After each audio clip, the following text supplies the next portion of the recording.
you're talking about building an aerobic base, and you can get as detailed or as vague as you want, but when you're talking about building an aerobic base, right, that's, obviously the ability to be able to run for long periods of time at a little bit lower rate. Are you having them monitor their heart rate while they're running those types of runs? If they have the equipment. Okay. I prefer, Where do you want to keep them at? 65, 75, like somewhere in there, or is that still too fast? No, I mean, that's probably pretty accurate. I really don't look at percentages so much as we see where they fall. A lot of people want to see the zones and know exactly what their zones are. So I try to incorporate that to some extent, but really until you get to that comfort level, I just want you to be able to run and, not be breathing hard, hold a brief conversation. If you can do that, then you're probably staying pretty aerobic.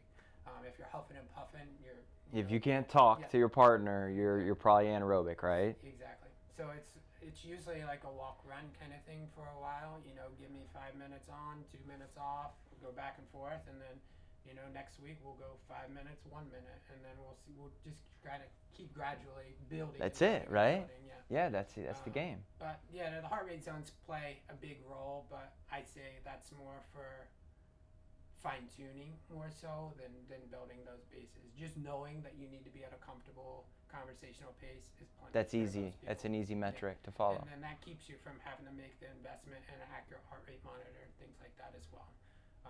I'm a huge proponent of, yes, let's get as many gadgets as we can on you. Love the gadgets, man. I mean, I'm a virtual coach, so Yeah. I need to see numbers. Yeah. That's exactly how. How much do you love data? I love it. I mean, numbers, I just scroll through Garmin Connect all day long. And the cool thing is it all shoots it all to my app now. So as soon as you finish your run, I know what your cadence was, what your heart rates were. I love it. It's very cool. So we were talking before, and I told Chris, I'm like, stop this conversation because I want to have it on while we're talking here. But we were talking about heart rate measurement from the wrist versus heart rate measurement from the strap. Yeah. I have the Phoenix, which is a Garmin device, the Phoenix 5X, and you have the 6, right? Because he's a baller. But it also measures from the heart rate. Is that right? Yeah. Okay, cool. And we were talking about how much more accurate the heart rate strap is than the wrist. Yeah, is that an accurate statement? Very much so. And that's for any device, really, like the Apple Watch and Fitbit and. I think it's across the board. The optic monitors. I mean, I don't know all about the technology and how they all work, but I know they're wildly inaccurate when you're in activity. I think they're really good as like a daily monitoring device. You're going to know what your resting heart rate is. You're going to know what your average heart rate is throughout the day. You'll see it wax and wane throughout the day as you put forth effort. But and all my athletes will tell you that that's one of the first things I tell them. Like, I know you just bought a $500 watch, but I need you to spend $100 on this heart rate monitor because that's the only. Yeah, blame it on Garmin, man. That's the only way we're gonna see it. Yeah. And I don't know what it is about the watches. They just kind of don't pick up the instant changes, and I'm sure it has to do with the mechanics of it. But I've seen my heart rate be extremely low with the wrist monitor, and then I've seen it spike way up with it where I know I'm not up there. So I think those times it may be even picking up cadence somehow.